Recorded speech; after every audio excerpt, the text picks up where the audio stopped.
7:52 on Talk Radio 630 KHOW.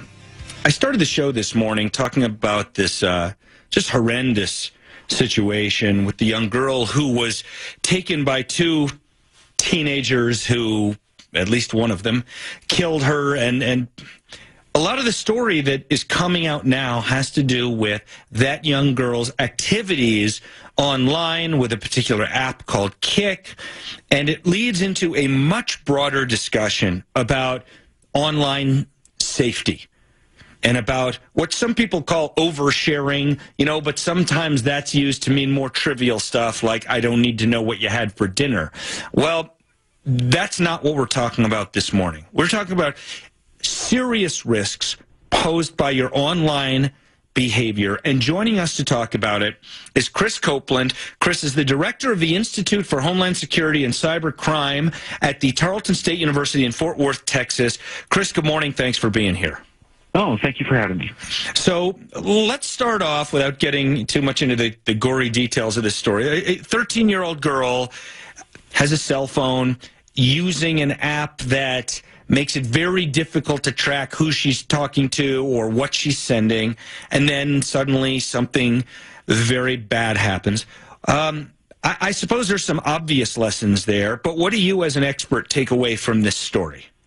I take away that there's a lack of knowledge, both in terms of what parents understand the technology to be versus what the technology is capable of, and a lack of communication between parents and children about the safety and precautions that they need to take when using any sort of technology that's available online, be it Facebook or be it a mobile app like Kik. So tell us briefly, for those who don't know, what does Kik do? And then follow up with why could this be a problem when it comes to safety, your personal safety? Well, Kik is an application that's available for the mobile platform, which means it's available for iPhone and Android. And what it is it's a peer-to-peer, that is a phone-to-phone or person-to-person chat program that, as long as you have an address, you can send that address out to anybody, and you can chat to and from that person or people, and you can even have a group on Kik. It's sending text, sending audio, sending video, and sending pictures. And it was designed to be sort of a self-enclosed application for instant messaging and chat without having tied to a specific service like Yahoo or Google or something to that effect. So that's kind of how Kik operates. The upside to Kik is that it does its job very, very well. It's a very good chat application. The downside is that there's absolutely no monitoring. As a parent, I wouldn't be able to monitor my child's use of Kik. There's no guarantee that the person on the other end is, one, who they say they are, two, that they are who they claim to be in terms, of physically. You may very well be, instead of a 17-year-old girl, you may be talking about a 45-year-old man. And three, any information that's sent via Kik can be stored and saved and dispersed out to the internet later on. So just because it's a chat-to-chat application doesn't mean that it's secure from saving photos, saving videos, saving audio, and things of that nature. So from the point of view of let's say the 13-year-old girl in this case who was using Kik, from her side, from her phone, is it reasonable to say that it's unlikely that her parents would have been able to figure out what she was saying or sending if they had come in and taken the phone away from her? So they would have had to. She can easily password protect the Kik application, as she could password protect her phone. Had they taken the phone away, had they known to look for Kik, they might have been able to determine what was going on, what was being said and saved. But without actually having access to the physical phone, there would be no way to determine that information. And what I'm trying to get at beyond just whether access to the physical phone or not is this, and I don't know how Kik is different, for example, from Snapchat, but you hear these people talking about how you can send these messages back and forth, and they disappear right away, so nobody will ever know what was said. You can't figure out what was said. And I read somewhere about Kik that, if you can send a picture that's not actually stored on your phone, So it wouldn't be that hard to make it, even without passwords, it wouldn't be that hard to make it so that someone who did have your phone and could open the application still wouldn't know what you were doing. Is that right? Yes, that's almost entirely true, with the one exception of that you actually can save the information should you choose to do so. So let's say that I'm chatting with somebody on Kik, and I get a photo message, and I used Kik when I was over in Europe with my wife. It was a very easy way to keep up with tabs without having an international plan. Mm-hmm. And we would send photos and text to each other internationally, real time, so that I could see my dogs and she could see where I was in Europe.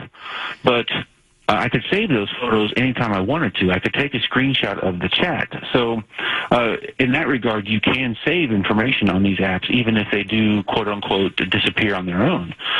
So that part is the But if you don't want to, if you're a 13-year-old who doesn't want your mom to know what you're doing, you can keep your mom from knowing what you're doing, even without passwords. Exactly. You can use this almost entirely anonymously. Okay. So, Chris, do you have kids? I do not. If you did have kids, and if your kid had a well, first question, if you had a kid, what do you think is the earliest age that it's okay to give a kid a cell phone? And what are the other risks besides, this kind of specific case we've been talking about with Kik? What are the other risks to children in terms of connection to, the online world and social media? I think with today's environment and today's world, it's not uncommon to have children have access to cellular technologies at the what we would consider the secondary level, the junior high and high school levels. I think, and it's just my own personal opinion, they don't really need access to technology at the pre-K level, the K through 12. They don't need access to all of that. The K through 6, they don't really need a cell phone. But when they start getting into extracurricular activities, after-school programs, band, football, basketball, there might be a need for that. So then you come down to, okay, what kind of phone does my child need versus what kind of phone does my child want? I didn't get a phone until I was 15 or 16 years old, and it was a landline, and I had to share it with my sister. So, the technology is completely different from when I was growing up. If I was lucky to have a phone at all. So, what does my phone? What does my child need in a phone versus what does my child want? My child may want an iPhone 7. That doesn't necessarily mean I'm going to give my child an iPhone 7. Mm-hmm. I may give my child a smartphone with limited capability or parental control so that I can determine what apps are appropriate and inappropriate. And that's really where it comes down to. The phone itself is just a tool. And like any tool, we should have control over what our children are and are not using it for. Now, the other dangers are, I'd have to say the number one danger right now from my perspective, from a criminal perspective, is photography. Children don't necessarily know that GPS embeds information into any photo or video that you take. Unless you specifically turn the GPS off for the camera, any photo you take has a location, latitude, and longitude embedded in the photo. So I can quickly determine where you are in the world when you took that photo. And if you're taking photos of school or you're taking photos of, summer camp or, the backyard picnic, then I know where you are. And posting that online can be a problem, especially for young women. They are targets. They can be victims. So we really need to kind of watch how we're using cameras and photos more than anything else. I imagine that if you're bringing this up, I imagine that you're aware of, more than 0 cases in which this has happened. Yes. In fact, I utilize this as a technique to show young college women and men how to avoid this. That any photo that you take and put out on the internet will stay out there forever. It's never going to go away. And that's when I usually get, and I said, and if you've taken a selfie, and you sent it to somebody on the internet, realize it's still out there. And some of the eyes in the classroom get very wide and they get very worried looking. And I said, but, going forward, here's how we can protect against that. And then I show them how GPS works. I take a photo of the class with my GPS on, and then I show them the latitude and longitude on a Google map of where we are, and it's within about 3 feet of my phone. That's how good the GPSs are. Wow. And then the looks of stun, and so realize that, of course, that if you're in the gym taking a nice little selfie of yourself in the mirror and you send that out, people know where you are. It's information that they're unaware of that they're sending out. So, and I think I may have done this on my own phone, or at least I probably put the GPS on when I'm traveling out of the country, and I kind of want geolocation on my pictures. But is it pretty easy to do, to turn off the GPS as it affects one app at a time? So you turn it off for the phone, but for the camera, but leave it on for, let's say, your maps. Exactly. Absolutely, you can do that. And you can do that on almost all platforms. I don't remember what the BlackBerry platform, not that anybody, I think, uses that anymore, but it's certainly available for the iPhone. I have an iPhone. I use it in that way explicitly. I don't have GPS turned on for my phone, but I need my Google Maps. So my GPS is turned on for that. And, of course, the same thing applies to any Android users. Got it. So that makes sense. Now let's broaden out a little bit to online risks for adults. So you can imagine there's financial risk, identity theft risk, also the same kind of personal risk that we've been talking about with stalkers or that kind of thing. What are the biggest online mistakes that adults make that put them at risk, and what are those main risks that adults maybe don't even know that they're taking? So the risks are easy to take first. It's easier to identify the possible risks for victimization. Identity theft is a big one. People take out car loans or student loans. I had one time somebody used my address to order Sprint cell phones and have them shipped to my house, not knowing that I was there, and received the order and then handed it over to the police. Yeah. So it's very common for just identity theft for some sort of financial gain. The second would be straight up victimization, stalking, cyber stalking, harassment, that kind of thing. Just like children can be bullied, adults can be stalked.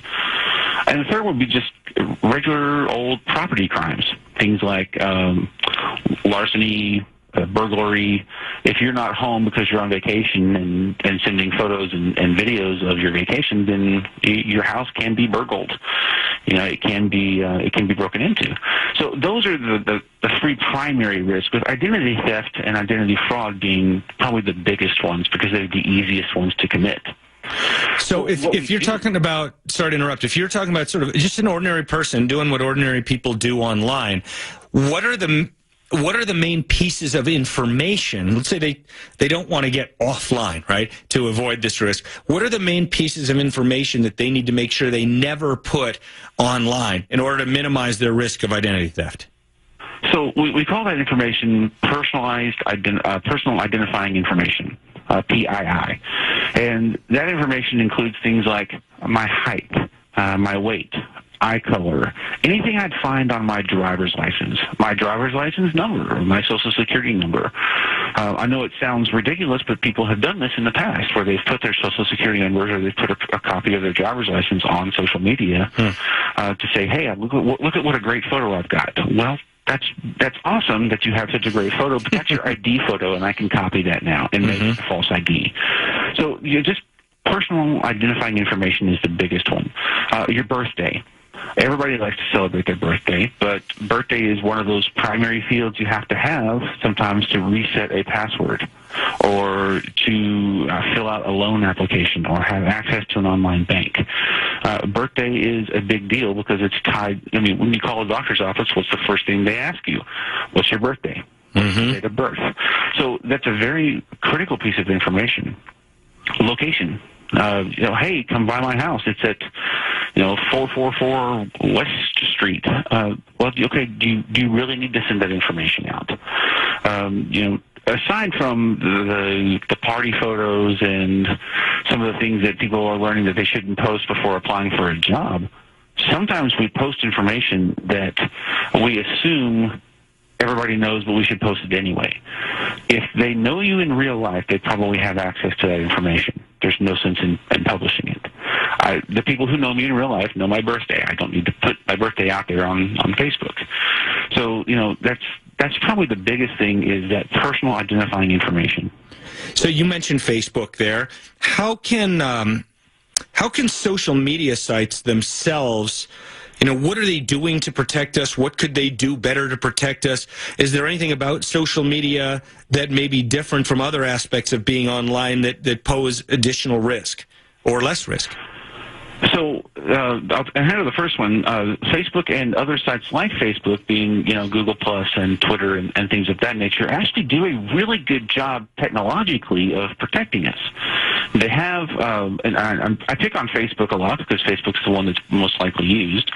Facebook even has a small application that you can run from their security site that will say, hey, we're going to check who has access to your information, what level of access they have, and what apps link to Facebook. If you have a Pinterest login through Facebook, or you have, some other application on your phone that logs in via a Facebook login, it will check all of those and then tell you, hey, are you aware of that this is your level of access? And then you can go in and change that to whatever you see fit.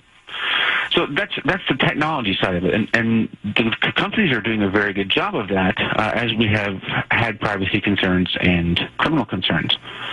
The risk that we run is always going to be on us, regardless of how good the technology is. If I post my address in a Facebook post, that's on me. That the technology company can do very little about that because they assume I know what I'm doing, or they assume that that's what I wanted to have happen. So, there's a certain level of accountability we have as consumers to watch what we post.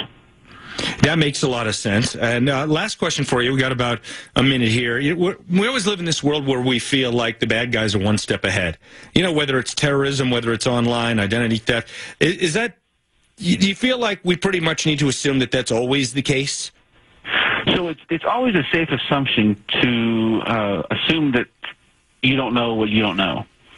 And that may sound weird, but there are things that you know, and there are things that you don't know, and then there are things you don't know that you don't know. Assume that somebody else does. So that makes security kind of an interesting cat and mouse game. If you are always assuming that there's a vulnerability that you are unaware of, you are being very cognizant and very proactive in your approach to private security and certainly security on social media. If I'm unaware of something, but I'm thinking, okay, how could somebody use this against me, then I'm at least being cognizant and proactively aware of it. It's a safe assumption. I like to operate in that manner. Yeah, that makes sense. And like you said, nobody else but you is responsible for the information you put online, and you cannot rely on Facebook security or anyone else's security to defend you when you type your social security number, into Facebook or Twitter or the last four or anything like that. It's up to us. Exactly. Chris Copeland is the director of the Institute for Homeland Security and Cybercrime at Tarleton State University in Fort Worth, Texas. Thanks so much for your time today, Chris. Appreciate it. Thank you.